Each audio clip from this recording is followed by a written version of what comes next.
Bismillahirrahmanirrahim. Alhamdulillah Rabbil alamin. Wassalatu wassalamu ala asyrafil mursalin Sayyidina Maulana Muhammadin wa ala alihi wa sahbihi asmin. Amma ba'du. Seperti yang saya sering cerita, kalau ngaji ngatur kiai itu dosa. Tapi karena saya niat baik, sama-sama ngaji, jadi temanya bebas, waktunya juga paling lama saya ngaji paling 20 menit sampai 30 menit. Sesi jawab tanya jawab hanya 2 pertanyaan. Tidak boleh bantah, yang punya diri saya kok diatur. Ini semakin lama Anda ngatur saya semakin dosa, karena ngatur orang itu tidak baik. Apalagi ngatur kiai itu tambah tidak baik lagi ini.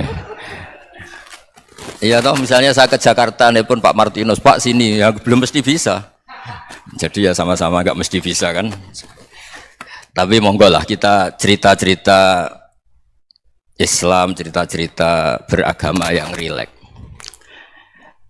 Kita semua tadi seperti yang dikatakan Kadensus pernah disewani Mas Sufyan Sauri, juga beliau pernah ngaji. Sebetulnya dalam banyak hal-hal yang keseharian itu lebih prinsip ketimbang ide kita tentang hal-hal besar. Saya beri contoh, Allah itu Tuhan yang Maha Kuasa, yang menguasai alam raya ini. Kadang-kadang menjelaskan dirinya itu hanya alladzi at'amahu min ju'. Saya ini Tuhan yang memberi makan kamu saat Anda lapar, saat kalian lapar. Jadi untuk beriman kepada Tuhan yang Maha Esa, kepada Allah, kamu yakin yang memberi makan kamu itu Tuhan. Apapun kecewanya Anda terhadap tetangga, terhadap negara, terhadap mertua, terhadap istri, itu kecewa Anda tidak akan mati. Tapi kalau tidak makan itu mati. Sehingga Allah mensifati dirinya kadang pakai keseharian. Alladzi at'amahu min ju'. Tuhan itu siapa? Yang memberi makan kamu ketika lapar. Tapi kamu untuk syukur itu nunggu punya istri cantik, neriman, gampang diatur, membolehkan poligami. Terus 4 istri itu neriman semua, loyal semua. Itu sombong betul. Mau syukur saja kok repotnya seperti itu. Jadi mau syukur ya ada makanan dimakan. Itu kalau ngantuk ya tidur. Ayatnya wa min ayatihi manamukum billaili wan nahar. Maksud ayat Allah itu tidur. Nah, keangkuhan-keangkuhan ini yang menjadikan kita itu jadi repot hidup. Wong untuk syukur kok nunggu tadi. Mertua baik, tetangga baik, istri baik. Apa saja di sekelilingnya harus baik. Nah, keinginan berlebihan ini menjadikan kita lupa ada hal-hal yang paling kita butuhkan, yaitu oksigen. Kita boleh nempat di buminya Allah. Alladzi ja'ala lakumul ardo firasya. Bumi kamu tempati enak. Coba kalau gempa. Apa artinya istri 4 cantik semua kalau pas digoyang apa? Gempa. Apa artinya kamu jabat? Entah apa saja jabatannya. Kalau bumi likuifaksi, habis kamu. Kiai meskipun dai kondang umatnya jutaan, kalau likuifaksi di panggung hancur. Tapi nikmat-nikmat yang disebut Allah seperti ini jarang kita kaji keseharian. Alladzi ja'ala lakumul ardo mahda. Allah itu yang menjadikan bumi dalulan, yang mudah diinjak. Famshu fi mana biya, silahkan pakai jalan-jalan. Jadi saya termasuk benar-benar kiai Jawa. Kalau kerennya kiai Nusantara atau kiai Indonesia lah. Diajari bapak saya Kiai Haji Nur Salim, diajari Mbah Maimun. Itu Islam itu keseharian. Karena ketika Anda memilih hal-hal yang serius, itu tujuan utamanya nyari ridhonya Allah. Dan ridhonya Allah bisa kamu dapatkan sesuatu yang pasti benar. Misalnya dalam sebuah hadis Sahih Muslim disebutkan, Innallaha la yardha 'anil 'abdi idza akalal akla fayahmadahu 'alaiha aw yashraba syarba fayahmadahu 'alaiha. Itu redaksinya inna itu sesungguhnya. La yardha juga pakai lam taukid, juga maknanya sesungguhnya.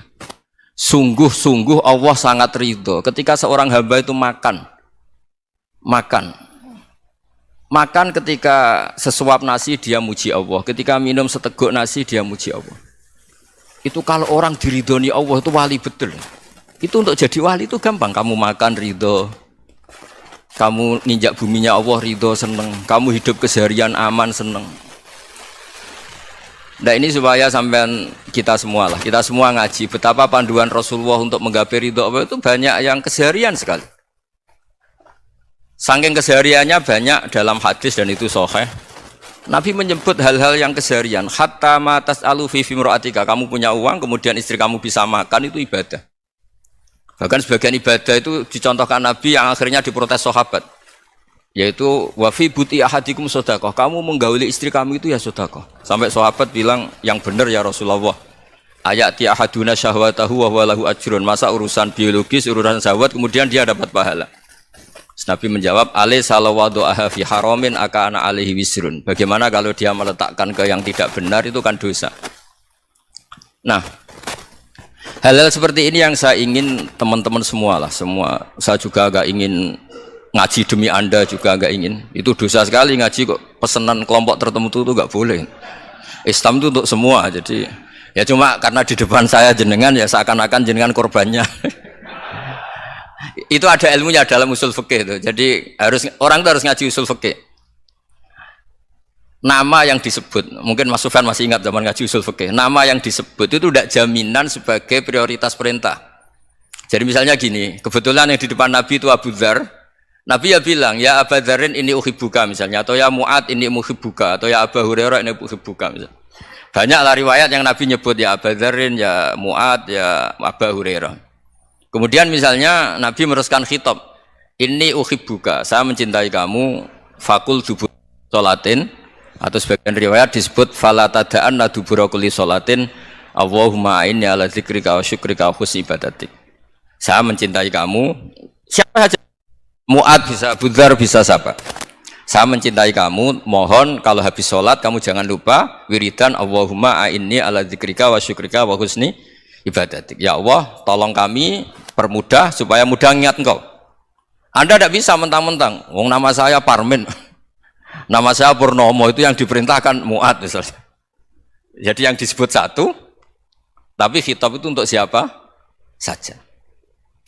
Saya teruskan ya. Jadi saya mohon semua kita melakukan kebaikan itu, kalau dalam kaidah fikih disebut al yakin la yuzalu bisyak. Banyak kebaikan yang kebenarannya itu 100%.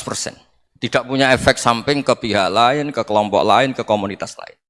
Yaitu tadi misalnya Anda makan, dan itu murah sekali, hanya butuh satu piring. Setiap kunyahan kamu muji Allah, setiap minum kamu muji Allah. Itu redaksinya Rasulullah SAW disebut, Allah sangat ridho ketika seorang hamba makan, kemudian dia memuji Allah.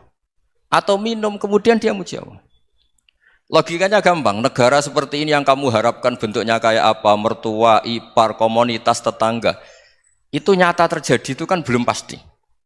Sementara yang mesti terjadi adalah kamu butuh makan, kalau tidak mati.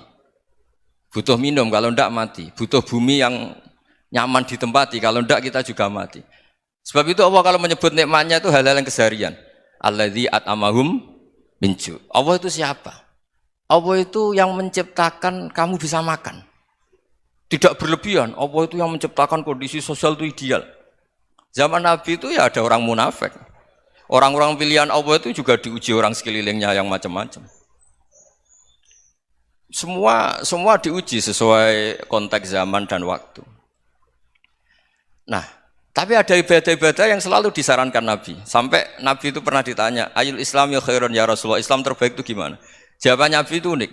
It'amu to'am, Islam terbaik itu ya makan-makan, santai-santai. Ketika Allah menyebut beberapa kebaikan, falak tahamal akobah, wa ma adrokan apa? Mal akobah. Terusannya apa? Fakku rokobah. Terusannya apa? Au it'amun fiyaumin di masubah. Ya, itu acara makan-makan itu juga Islam. Kenapa? Ya bayangkan kalau tidak ada makanan, kita mati kan? Kondisi sosial tidak ideal itu Anda masih gak apa-apa, tapi kalau Anda tidak makan, Anda tidak minum, kamu punya istri cerewet masih bisa hidup, punya mertua cerewet masih bisa hidup, tapi kalau tidak makan bisa mati. Berarti penting mana istri sama makan? Penting mana? Makan. Semoga istri Anda dengar, nanti kamu disuruh makan tapi pulang deh. Itu kalau dibahasakan makan masih memahami. Penting mana nasi satu piring dengan istri. Nggak ada nasi mati, nggak ada istri belum mati. Penting mana? Gak berani jawab kan? Nah, ternyata Anda ada garang kan di depan istri. Jadi saya mohonlah, mungkin Mas Sufyan Sauri tadi yang bisa bantu lah. Teman-teman tuh ngaji yang keseharian saja. Karena kita nyari ridha Allah itu berdasar firman Allah. Dan firman Allah itu menyebut keseharian itu riang, gampang. Itu tadi misalnya wa min ayatihi manamukum billaili wan nahar. Termasuk ayat-ayat Allah itu kamu tidur. Maka dulu itu ada guyonan, ada tokoh Mu'tazilah, kelompok dalam Islam yang berpikir manusia itu bisa menentukan ikhtiarnya sendiri. Karena saya bisa duduk, duduk, ingin berdiri, berdiri. Karena kelompok ini nggak terima kalau semua kehendak Allah, nanti bagaimana kalau semua kehendak Allah kok ada hisab ya, ada sanksi. Lucunya itu dia akhirnya ini cerita ya, mencintai seorang perempuan cantik sekali. Dan itu dia menjadi ahli sunnah itu oleh hal-hal yang sepele. Karena istrinya cantik, ya namanya suami istri itu hubungan intim. Terus ditanya, Mas, masih ingin lagi? Masih. Silahkan diulang lagi. Wah ya tidak bisa. Katanya manusia bisa menentukan yang diinginkan. Itu tobat itu. Itu nggak bisa ditobatkan Mas Sufyan Ats-Tsauri. Orang cantik yang mudah nobatkan orang itu orang cantik. Segampang itu. Akhirnya kita tahu, makanya kalau dalam kitab Hikam itu disebut al-aqil mayakul madza yaf'alu wa hubi wal ghafil mayakul madza af'al. Orang yang punya akal karena sadar ini wilayah Allah, semua milik Tuhan. Itu dia tiap hari berpikir, besok Allah akan melakukan apa terhadap dunia ini. Kamu merencanakan sesuatu mau plesir ternyata gempa. Mau wisata ke Rusia ternyata perang. Kamu tidak pernah tahu apa yang akan terjadi besok. Wa ma tadri nafsum madza taksibu ghadan. Tapi anda semua kita ini sering punya jadwal permanen. Makanya saya kalau diundang siapa saja, sanad takdir. Yang jelas Gus ini acara penting. Ya masih acara penting nak pangeran ngersakno piye? Kok ape dadi pangeran? Kamu kok mau jadi Tuhan? Itu kadang ya kiai gitu. Penting Gus acara ini jenengan harus memastikan bisa. Loh kamu itu yang ngajarin tauhid, sesuatu itu biadillah kok bilang-bilang apa pasti. Kalau maksa terus tak tobatkan loh kamu kata saya itu. Ya kalau gitu Gus bilang insya Allah. Wah itu hati saya, fisik saya, roh saya sudah bilang insya Allah. Tidak usah kamu latih kata saya. Nah hal-hal tauhid keseharian itu gampang sebetulnya. Wal ghafil yaqulu madza af'al. Tapi orang yang lupa Allah dia setiap hari bilang besok apa? Kita bisa melakukan apa? Seakan-akan dia itu aktor, dia penting, dia subjek permanen, dia. Padahal kita ini hanya objek kehendak Allah Subhanahu wa taala. Karena kita yakin sesuatu yang terjadi di alam raya ini kita tidak bisa apa-apa. Makanya saya sering ngaji, sering bilang saya, ketika Anda mensifati Allah, Dia yang menghidupkan. Sudah itu tanamkan sehingga ketika kita mati santai saja. Kenapa santai? Allah punya cara menghidupkan kita. Zaman kita hidup juga gak tahu caranya ngelola jantung, ngelola paru-paru.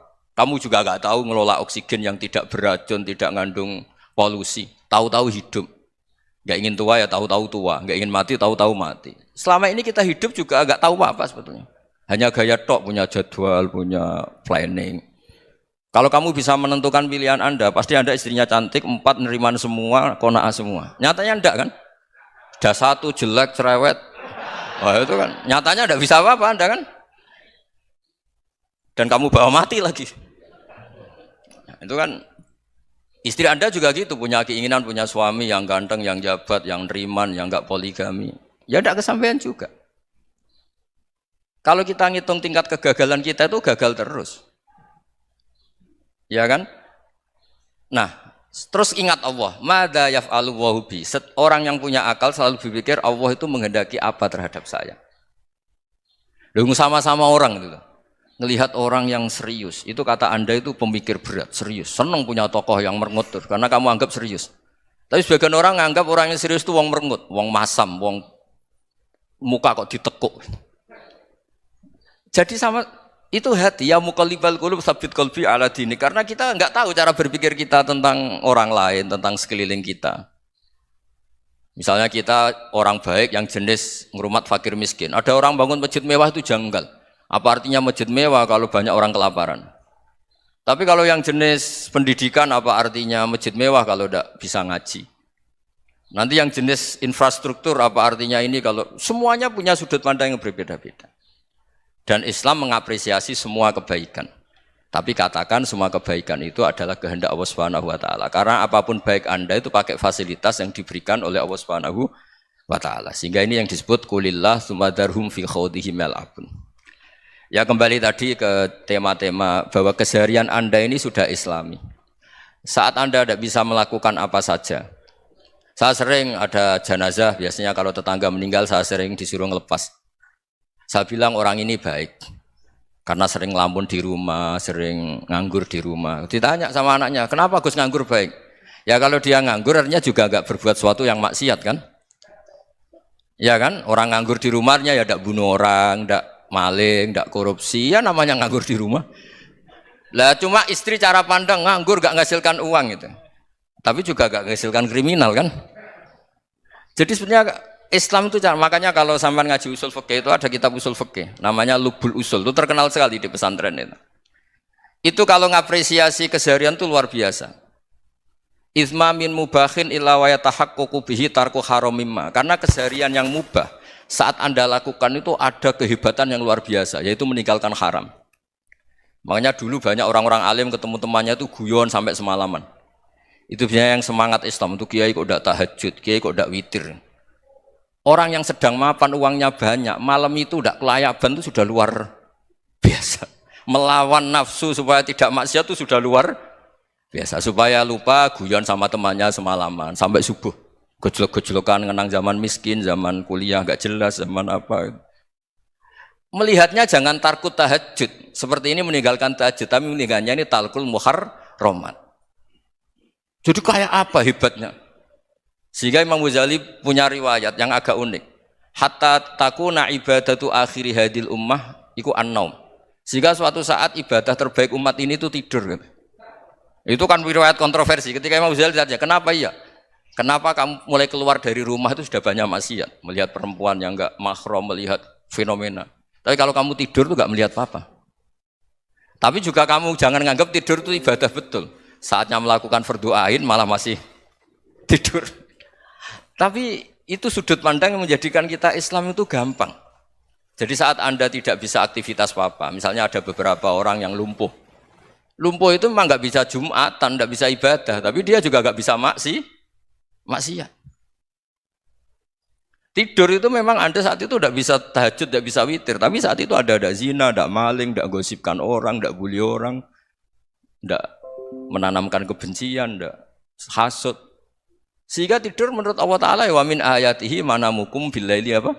Wan-nahar. Karena di tidur itu selain ada unsur istirahat, jaga kestamina, juga ada unsur meninggalkan beberapa keburukan. Nah saya mohon ibadah yang keseharian ini kita jaga. Supaya kita semua baca ayat itu fasih. Fasih itu tertanam di hati. Allah itu siapa? Alladzi at'amahum min ju'i wa amanahum min khauf. Dan Allah kalau cerita di Quran itu anna sababnal ma'a sabba tsumma syaqqaqnal ardha wa syaqqa fa ambatna fiha habba wa inaba wa qadba wa zaituna wa nakhla wa hada'iqa hulba. Kamu tahu saya ini siapa kata Allah? Saya ini adalah Tuhan yang menurunkan air, kemudian ada tanaman banyak. Habba wa inaba wa qadba, ada zaitun, ada tin, kalau orang Jawa mungkin ada tela, ada padi, ada mangga, ada pisang. Sudah. Wa inaba wa zaituna wa nakhla wa hada'iqa hulba, ada perkebunan yang lebat. Tujuannya apa? Mata Allahkum, silahkan kamu pakai, kamu nikmati. Tapi karena kadang kita ini punya ide-ide besar. Tadi untuk syukur saja nunggu punya istri riman, rumah baik, tetangga baik, komunitas baik, semuanya baik baru syukur. Lama-lama nanti ada di surga, syukurnya nunggu surga paling kelas A. Itu sudah ada yang menghuni Rasulullah, kamu nggak boleh di situ. Masa untuk syukur saja? Repotnya Masya Allah. Jadi mohonlah Quran yang kalau Anda hafalkan juz sama itu kan ada ayat-ayat yang kayak tadi. Ya, fal yang dzuril insanu ila ta'ami. Coba lihat apa yang kamu makan ya? Dari mana? Dan untuk mempertahankan hidup kamu keseharian. Jadi jangan kira ibadah itu harus membentuk komunitas yang versi Anda. Ibadah itu harus hal yang mulu-mulu. Kesehariannya Anda alami. Loh ini saya tidak bikin-bikin. Saya ngaji bukan karena berdasar pesanan. Itu ayat yang saya baca kan betul ada ayatnya kan. Fal yang dzuril insanu ila ta'ami. Anna sababnal ma'a sabba tsumma syaqqaqnal ardha syaqqa fa ambasna fiha habba wa inaba wa qadba wa zaituna wa nakhla wa hada'iqa ghulba. Terusannya apa? Mata'al lakum, silakan kamu nikmati. Mata itu silakan kamu nikmati. Ya kayak sampean dikasih hidangan ya makan. Ya sudah makan. Habis makan ya minum. Habis itu ngantuk ya tidur. Ya sudah normal-normal saja. Kayak apa indahnya Islam? Tapi Anda mencari Islam yang gimana lagi? Nah itu yang diajarkan guru-guru kita, diajarkan sanad kita sampai Wali Songo, sampai Rasulullah Shallallahu Alaihi Wasallam.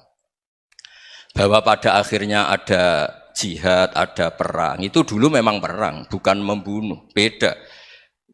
Dulu kita dijajah Belanda ya perang, dan itu normal karena kita dijajah. Jadi ketika orang lain ingin baik sama kita, wa in ahadum minal musyrikin astajaroka ya fa'jirhu hatta yasma'a kalamullah. Kalau mereka ingin baik ya kita baik. Makanya ada istilah musta'man, mu'ahad. Kalau mereka ingin damai, berdampingan dengan kemajmukan, ya itu yang lebih baik. Karena memang Islam menghormati proses perdamaian. Wa in janahu nawa lissalmi ya fajnah lah. Kalau ingin damai, ya kita harus damai. Jadi, andai kan dulu Belanda datang ke Indonesia kok minta besanan. Gitu. Ya mungkin kita juga senang, karena memperbaiki hidung kan, kalau minta besanan. Gitu. Nah tapi wong jajah dulu itu kan masalah kan? Apa? Masalah kan? Jadi saya mohon jadi apa? Saya tadi minta sama Bapak Kadensus kemarin juga pernah main ke saya. Jangan sering ketemu saya ini sudah uzlah, saya ini sudah mau daftar jadi resi. Saya itu kemarin di muktamar juga agak datang, acara di Jogja juga sudah. Karena memang keluarga saya dulu itu bahasa ya, bapaknya bapak saya itu gak keluar rumah itu puluhan tahun, memang punya adat uzlah. Ya makanya ngaji saya ngaji aja yang gampang-gampang aja, yang nggak orderan, yang nggak pesenan ngaji aja dulu yang gampang. Saya ikhlas, yakin betul saya ikhlas. Ikhlas itu menurut saya itu roh. Orang nggak ikhlas menurut saya itu orang aneh. Ikhlas itu gampang, sudah saya bilang. Kalau kamu yakin ilmu itu milik Allah, ngasihkan juga ikhlas itu milik Allah. Apa sih yang kamu punyai sehingga kamu udah ikhlas? Uang milik Allah, energi kita milik Allah, bumi milik Allah. Kemudian kamu merasa memiliki. Merasa memiliki itu kalau dalam ilmu tasawuf sudah kesalahan kan. Bagaimana Anda punya? Coba tahu-tahu tanah itu kok milik Anda. Karena saya beli, saya beli dari orang, dari Zaid. Padahal yang asli punya itu Allah. Apa benar kamu pernah beli sama Allah? Zaid ini pemilik nisbi, pemilik yang enggak sebenarnya kan. Ya enggak? Yang benar-benar pemilik itu Allah. Kok kamu ngerasa itu bumi kamu itu atas nama apa? Coba. Milik kan harus beli atau dikasih. Tidak semua kan? Nah, makanya terus famshu fi manakibiha, dan Allah menyebutnya, sudah saya ini yang menciptakan bumi. Walladzi ja'ala lakumul arda dalulan. Dan Allah menyebutnya sederhana, famshu fi manakibiha, silakan jalan-jalan. Terusannya apa? Wa kulu mirizki, silakan makan-makan. Jadi Islam itu ya makanya kiai-kiai itu ada acara makan, sampai ada guyonan fikuli makanin makan di setiap tempat ya makan. Nggih ngoten nggih, pokoke sing gampang-gampang mawon nggih. Nggih Mas Sufyan nggih sing gampang-gampang mawon nggih. Assalamualaikum warahmatullahi wabarakatuh. Nah, yang saya ingin tanyakan, bagaimana kita memupuk konsep persaudaraan tanpa memandang kepentingan duniawi. Bismillahirrahmanirrahim. Ya yang rileks saja ya. Saya pernah ketemu orang yang pakaiannya itu enggak, mungkin kalau orang syariat bilang enggak syar'i lah.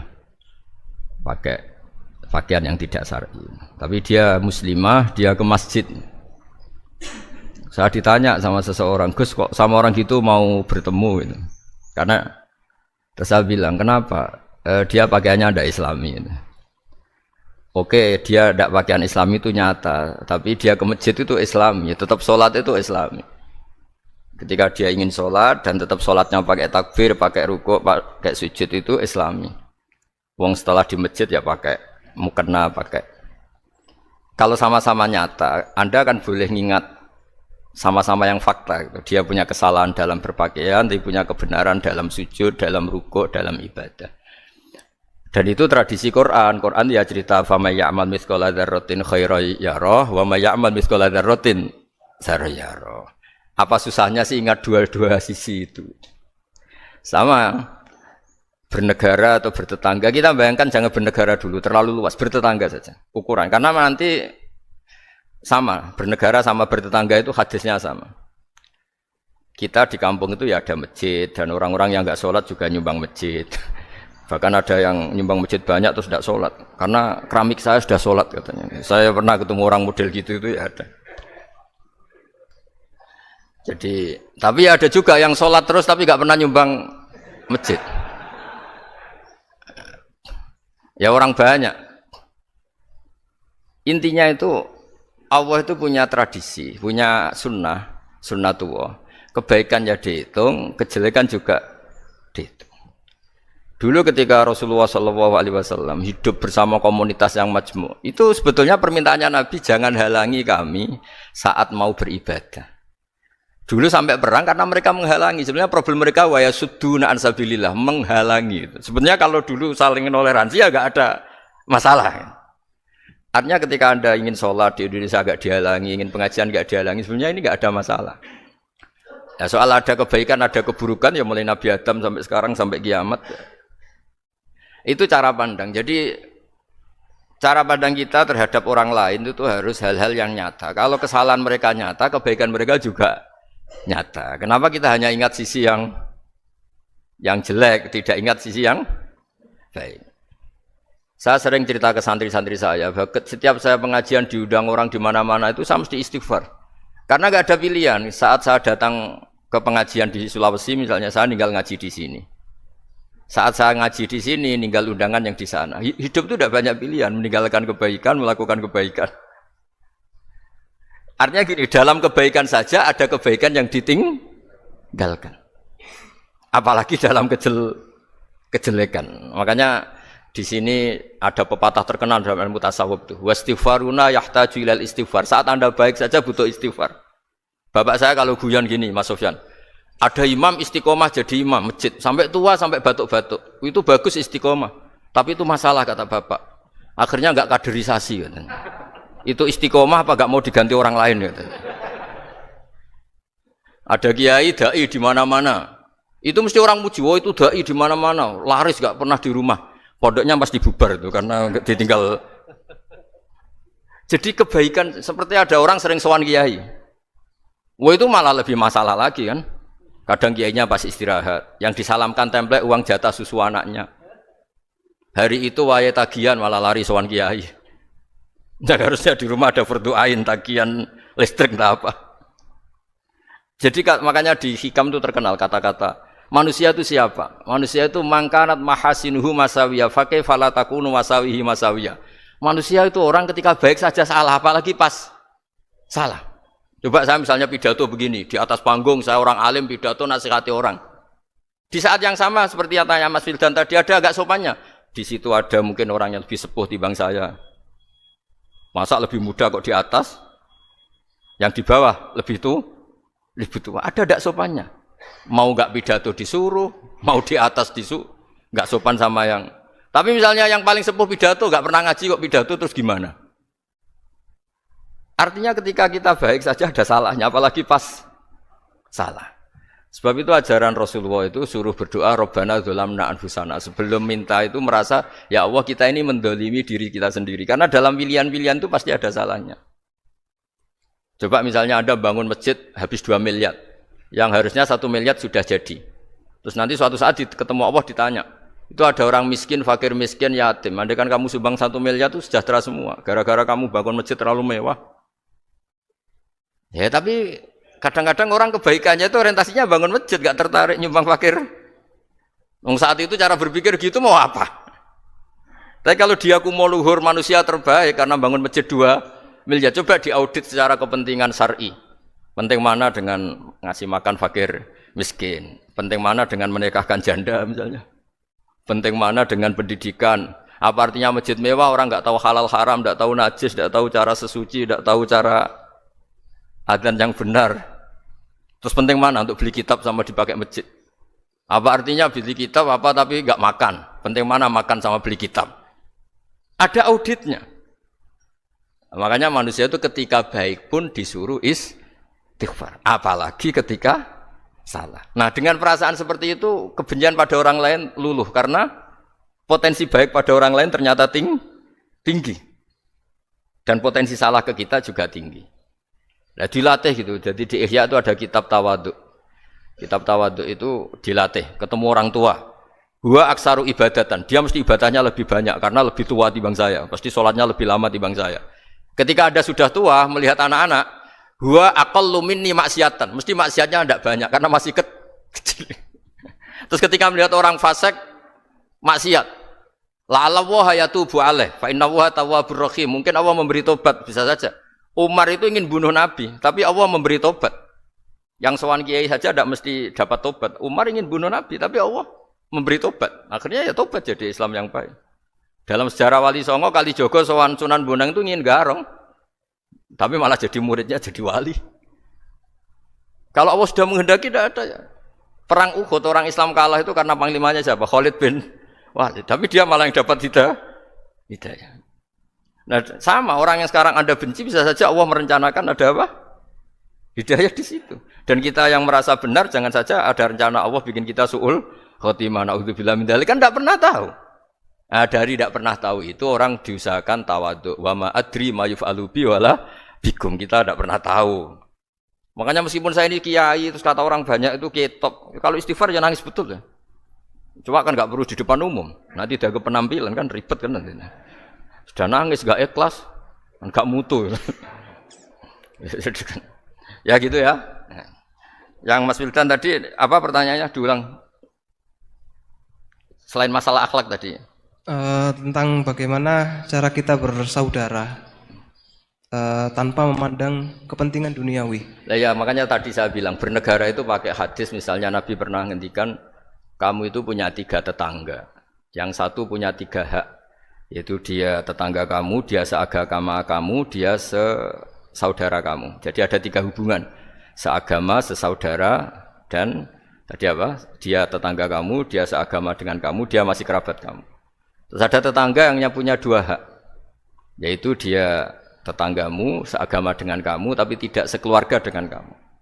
Terus ada tetangga yang punya 1 hak, dia tidak keluarga kamu, dia tidak seagama dengan kamu, tapi tetap punya hak karena itu tetangga kamu.